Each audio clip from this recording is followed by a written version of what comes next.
मुलायम सिंह यादव की आज प्रथम पुण्यतिथि है और जिसके लिए उत्तराखंड प्रदेश में भी पुण्यतिथि पर कार्यक्रम का आयोजन किया गया है, जिसमें पहुंचे हैं उत्तराखंड समाजवादी पार्टी के प्रदेश प्रभारी मतीन सिद्दीकी, जिनसे जानेंगे क्या सर आज पुण्यतिथि है मुलायम सिंह यादव की, पहले आप पहुंचे हैं तो कह देखिए आज नेताजी की प्रथम पुण्यतिथि है और बहुत दुख है कि आज नेताजी हमारे बीच नहीं है।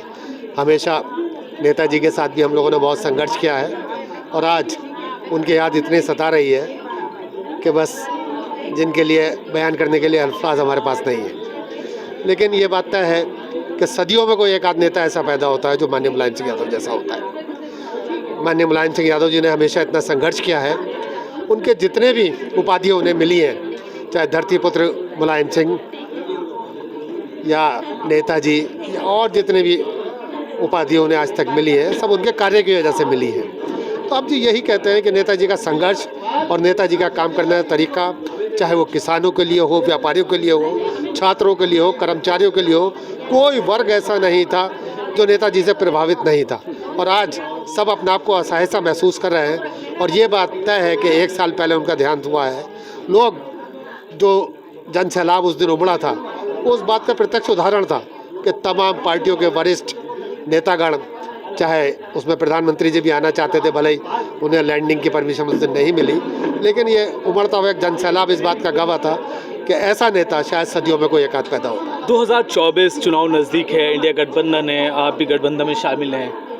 उत्तराखंड की 5 लोकसभा सीटें हैं, तो कहाँ से समाजवादी पार्टी की दावेदारी हो रही है? क्योंकि लोग मान रहे हैं कि हरिद्वार और अल्मोड़ा सीट पर नज़र है समाजवादी पार्टी की, तो आप इसको कैसे? देखिए निश्चित रूप से समाजवादी पार्टी की अल्मोड़ा तो नहीं, लेकिन हरिद्वार और नैनीताल लोकसभा सीट पर हम लोग चाहते हैं कि कम से कम 2 सीटें हमें मिलें। और ये बात तय है कि लोग जनता आज इतनी बुरी तरह त्रस्त हो चुकी है यहाँ की कि यहाँ से भारतीय जनता पार्टी का 5 सीटों से सफाया होना है और 5 की 5 सीटें इंडिया गठबंधन के हिस्से में आनी है। रही बात हम 2 सीटें चाहते हैं, लेकिन एक भी अगर हमें मिलेगी तो निश्चित रूप से ये बात तय है कि 5 सीटें इंडिया गठबंधन जीतने वाली है। यहाँ से एक तरफ तो गठबंधन था और दूसरी तरफ अभी भी जो वार प्रतिरोध, क्योंकि भाजपा कहती है कि जो गठबंधन है उसमें तो अभी से डॉट हैं, तो 2024 तक जाते जाते ये सब खत्म हो जाएंगे। निश्चित रूप से ये बात तो तय है कि अगर जहाँ भारतीय जनता पार्टी कह रही है कि डॉट है, तो हमसे ज़्यादा डॉट तो भारतीय जनता पार्टी के गठबंधन में एनडीए में, क्योंकि जितनी पार्टी मेरे ख्याल से हमारे पास तो आधी पार्टियाँ हैं उनसे, उससे ज़्यादा पार्टियाँ उनके पास है।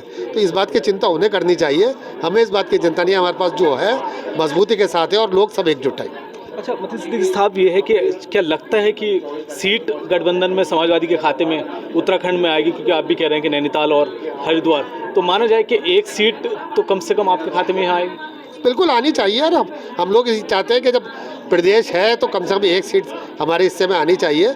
और 2004 में यहाँ से हरिद्वार से हमारा सांसद राजेंद्र बाड़ी जी रह चुके हैं। ऐसा भी नहीं, एक बार कांग्रेस का रहा है, 2 बार भारतीय जनता पार्टी का है, तो ऐसा भी नहीं कि हम कहीं है नहीं यहाँ। तो हमें उम्मीद है कि 1 सीट तो कम से कम हमें हर हाल में मिलेगी। कौन से मुद्दे होंगे जिनको लेकर के जनता के बीच में आप 2024 में जा रहे हैं? लेकिन मुद्दों की तो इस टाइम भरमार है, क्योंकि लोग महंगाई से बुरी तरह परेशान है, बेरोजगारी चरम सीमा पर है, अपराध चरम सीमा पर है, भ्रष्टाचार चरम सीमा पर है। तो इन सारी चीज़ों से जनता निजात चाहती है। किसान आत्महत्या करने को मजबूर हैं, खिलाड़ी हमारे पहलवान, महिला पहलवान धरने पर बैठी हैं, उनके साथ छेड़खानी होती, सब कुछ होता, उनके मंत्री के खिलाफ कोई काम नहीं होता। ईडी का, आईटी का और दुनिया भर के सीबीआई का जितना दुरुपयोग इस सरकार में हुआ है, शायद किसी सरकार में आज तक नहीं हुआ। तो ये सब लोग, जनता आज बुरी तरह त्रस्त बैठी है और जनता का गुस्सा वोट के बदले में निकलना है। और ये बात तय है कि इस बार भारतीय जनता पार्टी का और एनडीए का सफाया होना है। अभी TV9 से बात कर रहे थे उत्तराखंड समाजवादी पार्टी के प्रभारी मतीन सिद्दीकी, जिन्होंने कहा कि आने वाला जो लोकसभा चुनाव है कम से कम 2 सीटें नैनीताल और हरिद्वार समाजवादी पार्टी के खाते में आएंगी। और उन्होंने साफ ही कहा कि कई ऐसे मुद्दे हैं जिनको लेकर के समाजवादी पार्टी लोगों के बीच जाएगी। और ये भी कहा कि हरिद्वार में पहले भी समाजवादी पार्टी के सांसद रह चुके हैं। देहरादून से वीडियो जर्नलिस्ट जॉन जैदी के साथ आदिल पाशा, TV9।